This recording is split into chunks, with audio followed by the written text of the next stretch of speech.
Sen canım nire var ya,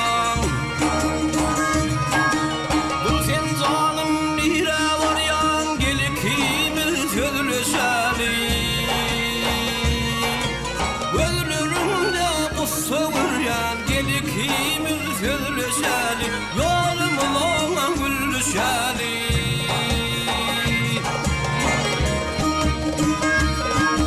Sesin eşitip alıslarda söyün yürü kalıdırdı.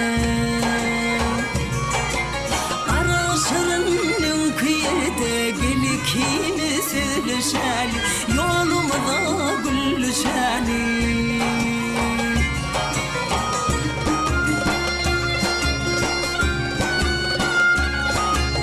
Ayrılın söyün kenarın, sen yanına var ya yarım. Hoş hıyalım, gel ikimiz söyleşelim. Yolumla gülüşelim.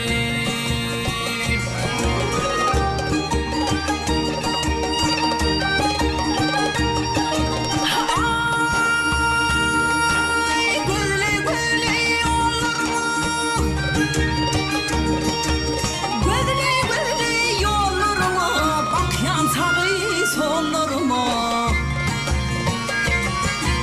Sesim koşup sağlarına, gel ikimiz söyleşelim.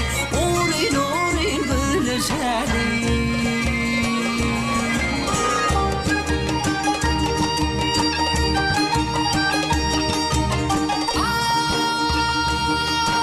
Yatta geçen gülüm barım, yatta geçen gülüm barım, güllerim tirdim zehranım.